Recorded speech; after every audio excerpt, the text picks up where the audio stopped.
La historia del programa Duralex et Lex comienza en 1999 a finales del siglo XX y se confirma como un espacio de análisis y opinión en el ámbito social, académico, jurídico, económico y político, dando voz a todos los actores de la sociedad. Conducido por el licenciado Carlos de la Rosa Segura, con el respaldo y patrocinio del licenciado Mario Croswell, director general de la Oficina Coordinadora de Riesgos Asegurados, OCRA. Duralex et Lex se consolida en este siglo XXI como en el espacio idóneo, donde se analizan los temas de mayor importancia y trascendencia en lo local, lo nacional y lo internacional. Gracias a tu sintonía y preferencia, cumplimos 21 años y refrendamos nuestro compromiso de objetividad, imparcialidad y pluralidad.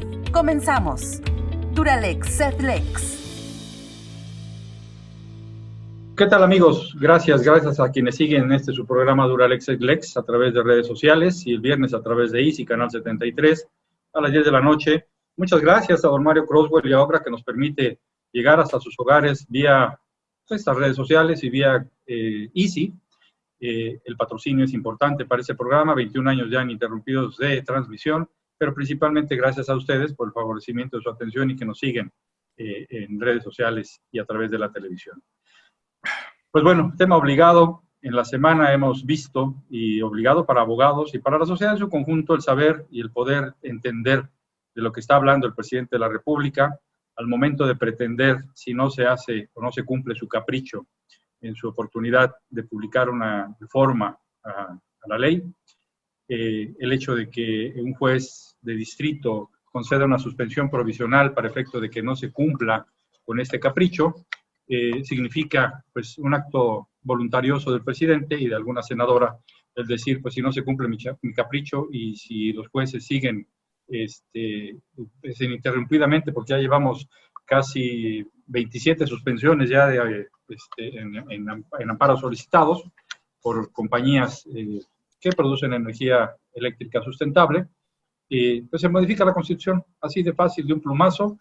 Y ya tuvo por ahí también una contestación que me hizo favor de compartir el invitado del día de hoy, mi maestro sensei, don Pedro Luis Benítez Vélez, quien fuera su abogado en el 2006, el licenciado Eliasur Arteaga, distinguido constitucionalista, y que en su momento lo defendió también a él ante la Corte en un pretendido juicio que iniciaba Vicente Fox en aquel entonces por haber violado, como creo que era regente, no era regente en aquel entonces, mandaba en la Ciudad de México. Agradezco, mi querido Pedro Luis Sensei, que nos hagas favor de atender a esta invitación y que de una manera coloquial podamos entender el significado, la trascendencia y la magnitud del incumplimiento de un capricho, lo que pudiera redundar en modificar nuestra ley de amparo. Y te pediría que fuera de manera coloquial para que nuestro público lo entienda. Te dejo los micrófonos, son todos tuyos, ya no vuelvo a intervenir. Te agradezco de nuevo la aceptación de esta invitación. Y adelante, mi querido Pedro, por favor. Muchas gracias, don Carlos. Un saludo respetuoso a tu auditorio, a los patrocinadores de este programa, a la Unión, a los señores de OCRA, desde luego, y a Arturo Aguirre, que lo saludé muy temprano, atrás de cámaras. Bien, para contextualizar este tema, que es muy delicado y muy serio, voy a dar algunos antecedentes históricos rápidos. El juicio de amparo no es un juicio que surgió como la hierba después de una lluvia o las flores en el desierto después de una lluvia. Tiene antecedentes muy importantes.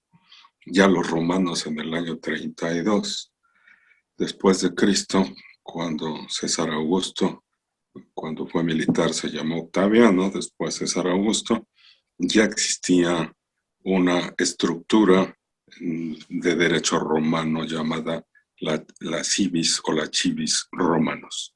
En la civis romanos había una autoridad que la compararíamos con el juez de distrito actual, que era el tribuno de la plebe.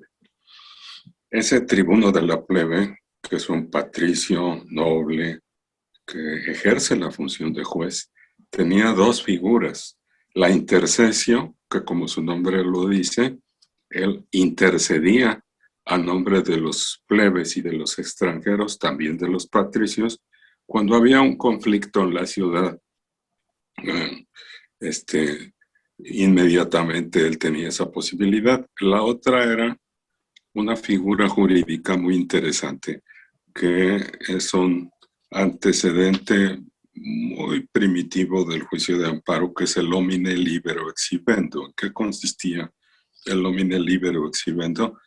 En llevar a un detenido al foro y preguntarle al pueblo si alguien lo acusaba. Si nadie lo acusaba, el tribuno de la plebe de inmediato lo ponía en libertad. Yo a mis alumnos les doy el ejemplo de unos muchachos que están en el mercado, vienen los soldados romanos y comienzan a correr todos, y grita alguien, un ratero, pero los que corren jugando o por miedo, son jóvenes, y detienen a los que cometen el delito de correr no muy rápido porque los soldados romanos los alcanzan. Bueno, pues los llevan al foro, nadie los acusa, el tribuno de la plebe los pone en libertad. ¿Qué sucede con los jueces de distrito actuales? Algo parecido, más técnico, más complicado, pero así funciona. Ese es el antecedente romano. Tenemos también el antecedente español. Cuando el año 480, 475 después de Cristo, en la Edad Media, Atila persigue a los godos y a los visigodos. Estos huyen a un territorio, el último territorio que queda antes del mar, que es la península de Hispania, ahora España. Y los godos llevan consigo su cultura, ellos hablan latín y tienen, curiosamente, las reglas del derecho romano. Son los godos los que, al establecerse en la Hispania de ese entonces, crean con Alfonso X el Sabio algo que le llaman el Pacto de Sobrarbe. En ese pacto van a crear en el año de 1123 otro juez que le van a llamar el Justicia Mayor. El Justicia Mayor va a trabajar con el fuero juzgo y con el Pacto de Sobrarbe. Ese Justicia Mayor se encarga de amparar y proteger a los desvalidos.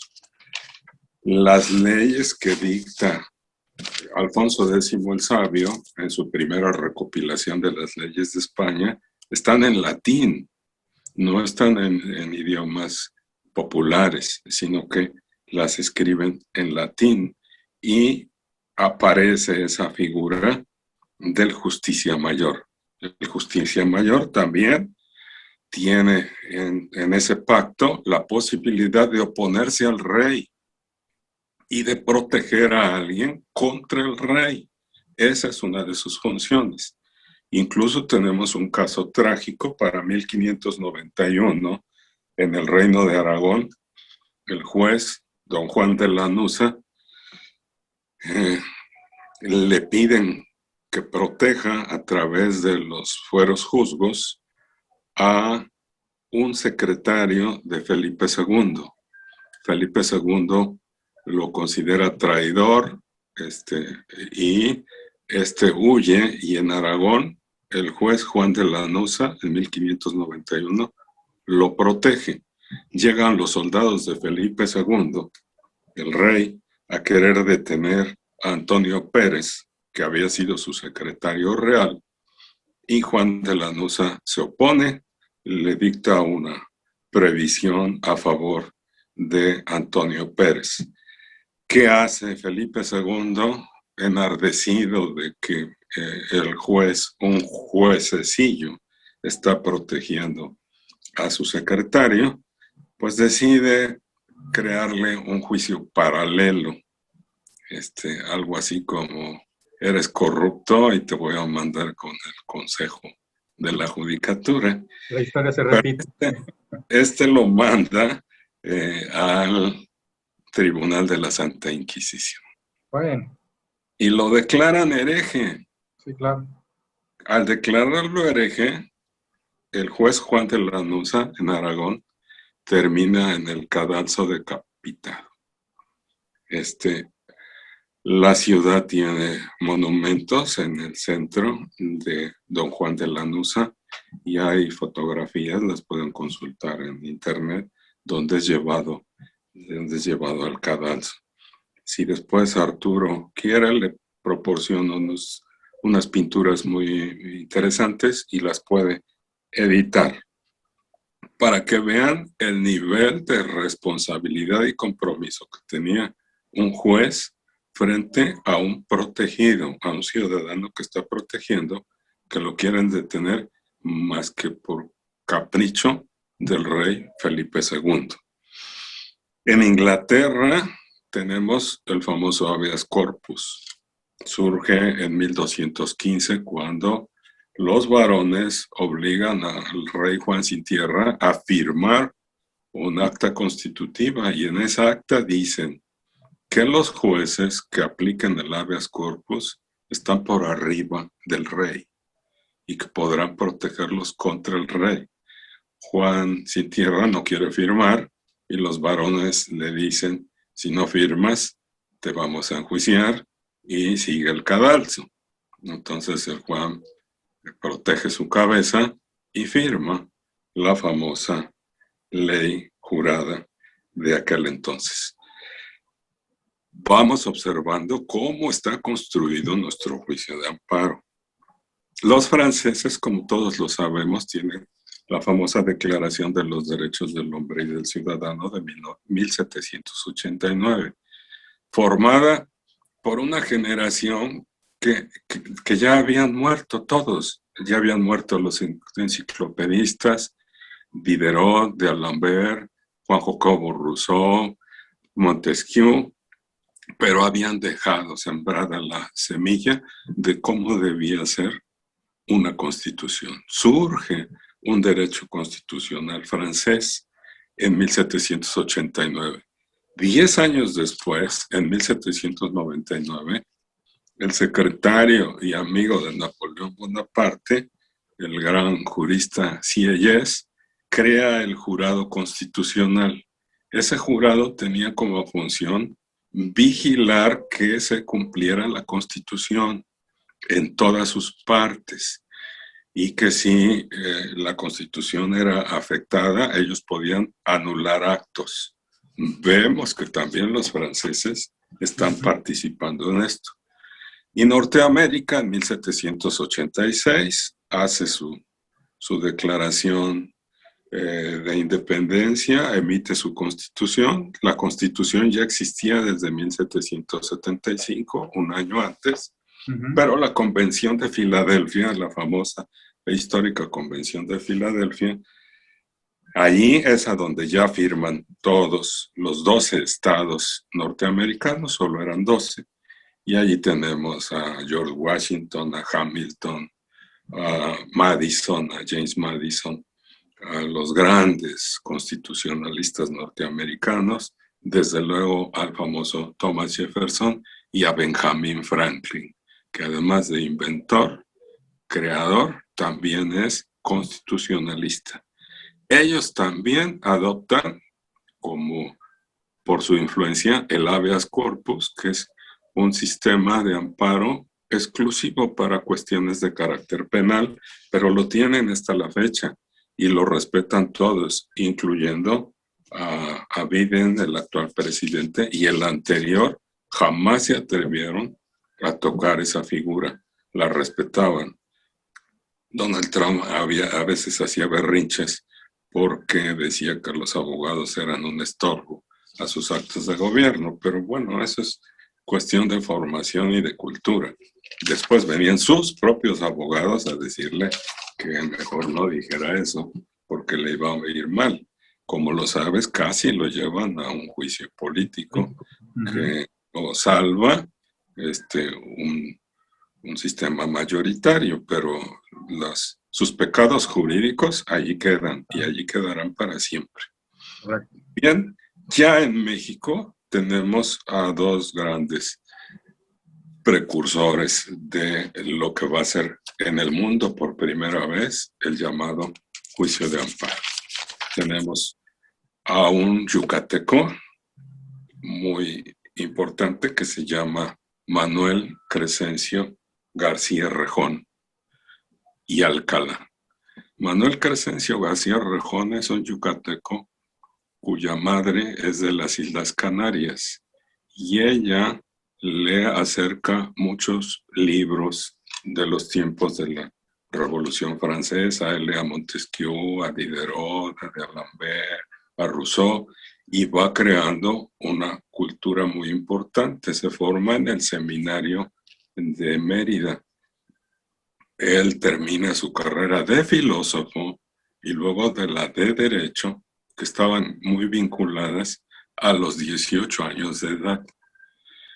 Cuando se forma la Constitución Yucateca de 1841, redacta por primera vez en el mundo el juicio de amparo como lo conocemos el día de hoy. Pero lo diseña de tal manera que sea un juicio de amparo solo para la República Socialista de Yucatán. Después, cuando se dirimen esos problemas y Yucatán termina por quedar como parte de la República Mexicana, viene mucho después, como 7 o 8 años después, don Mariano Otero y Mestres, un jalisciense, un abogado jalisciense que también termina su carrera a los 18 años, muy joven. Los dos fueron secretarios de Relaciones Exteriores, los dos fueron diputados federales y los dos les llamaba el doctor Bourgois, unos monstruos del derecho. El derecho es creado por un filósofo y es diseñado arquitectónicamente por don Mariano Otero, que lo federaliza. Dice, no puede quedar solo para Yucatán, y lo ingresa en la Constitución de 1847. Allí ya surge el amparo y con él lo que conocemos como el Poder Judicial de la Federación. Ahora se han escuchado voces que si el amparo estorba, pues que lo quiten. Lo curioso es que si quitamos el amparo, tenemos que quitar todo el Poder Judicial de la Federación, los juzgados de distrito, los colegiados, y también tenemos que quitar a la Suprema Corte de Justicia de la Nación. Quiero ver qué presidente aguanta eso.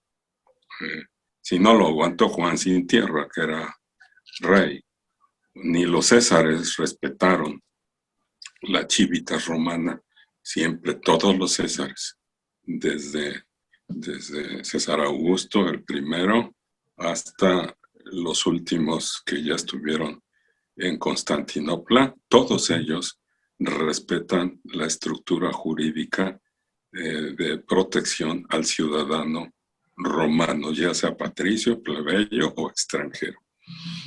Hasta aquí nuestro antecedente histórico. No estamos frente a una institución creada un día en la imaginación de un diputado que quiere votos o de un senador que piensa en su carrera y que contrata 2 o 3 abogados y pide que le hagan esto. No, esto es una creación que tiene antecedentes en la historia universal, desde Roma, Francia, Inglaterra, Estados Unidos y desde luego México, con su ejemplo de juicio de amparo, el primero en ese sistema en el mundo. Los otros solo lo dedicaron al derecho penal. Nuestro amparo está dedicado a todas las materias y protege a todos, incluso el extranjero ilegal que pone un pie en territorio mexicano tiene derecho a un amparo.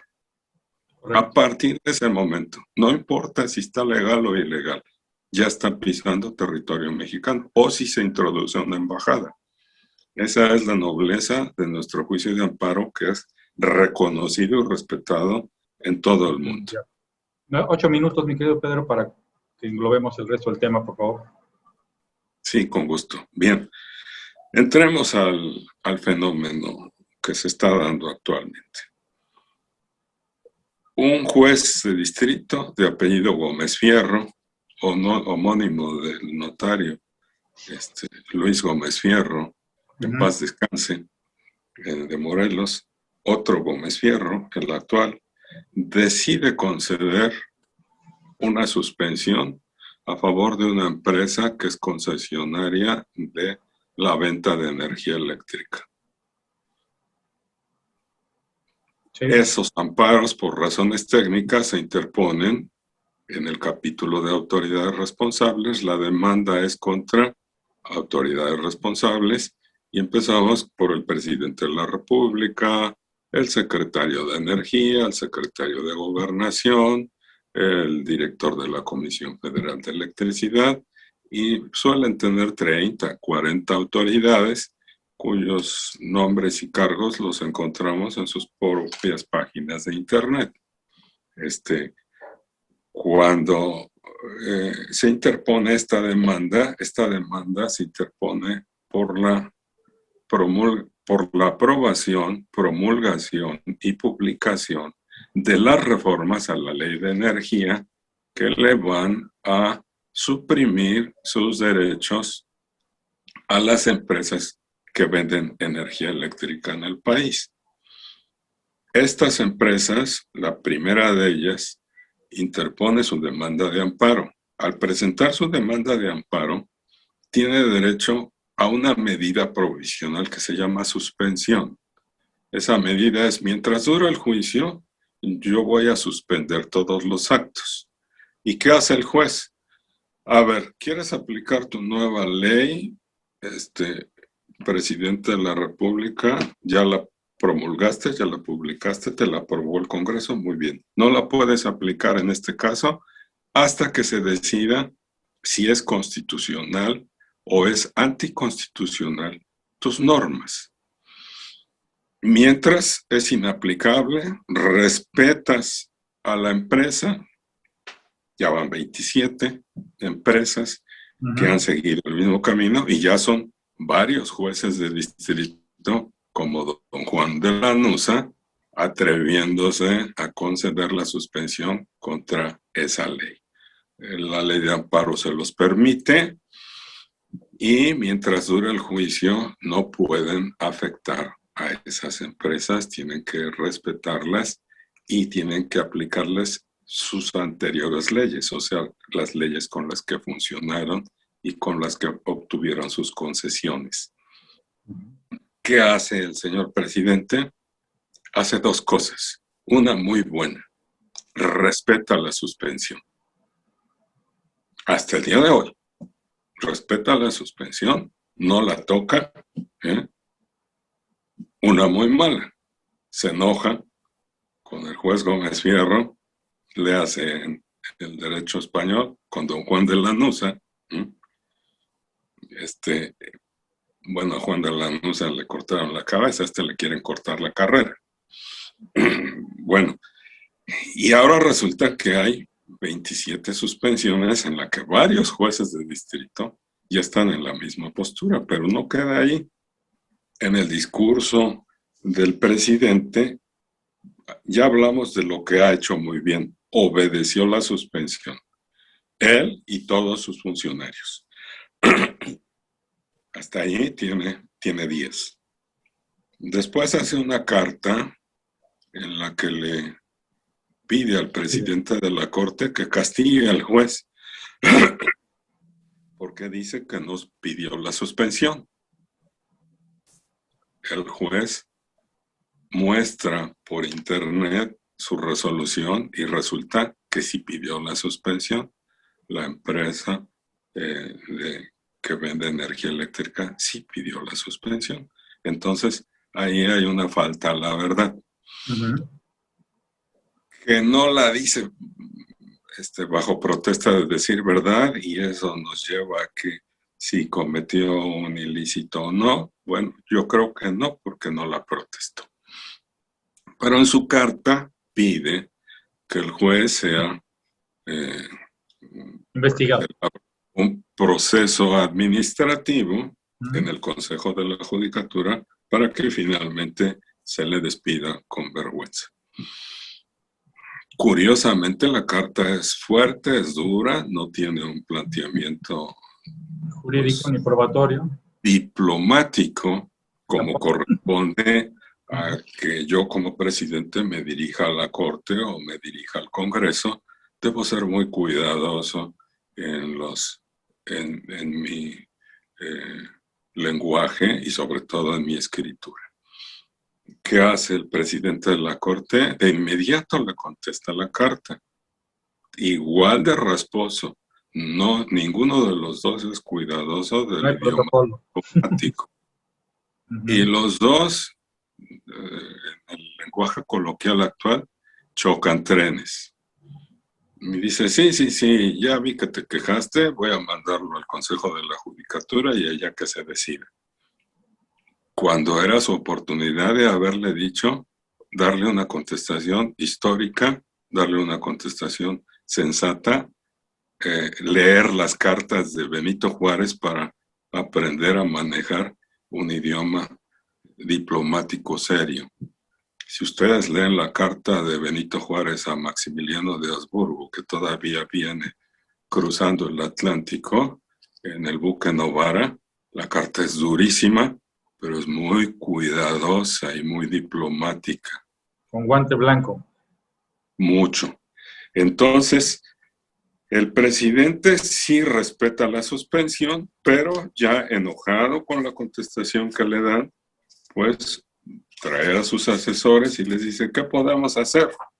Y sus asesores les dicen, bueno, pues vamos a adicionar el artículo 128 de la Ley de Amparo y si no es suficiente, hasta la Constitución.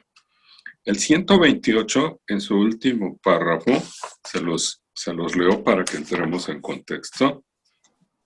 Maestro, dice, un segundito, vamos a pedirle al gentil público nos aguante, vamos a hacer un corte, se nos terminaron los 27 minutos del programa. Te voy a pedir de favor, voy a abusar de tu gentileza, 27 minutos más. Hacemos un cortecito ahorita, le seguimos en un segundo segmento. Este programa pasará el viernes y el siguiente viernes hacemos la ampliación del programa en dos partes. Entonces, si me permites, vamos a un corte, agradeciendo el favorecimiento de atención primero, y volvemos en un segundo corte de 27 minutos para el siguiente programa de la serie. Me dijiste que eran 10 minutos, ya llevamos 27, ¿ya ves? ¿Cómo no nos aguanta el tiempo? Me emocioné con el tema. Está bien. Entonces, gentil público, les pedimos el favorecimiento de su atención para un segundo segmento de su programa Duralex et Lex. Gracias por favor su atención a este primer segmento. Nos vemos el próximo viernes también por redes sociales y a través del 77 de ICI. No nos abandonen. Continuamos con el programa en un momento más. Gracias por acompañarnos en otra emisión de su programa Duralex et Lex. Hasta la próxima.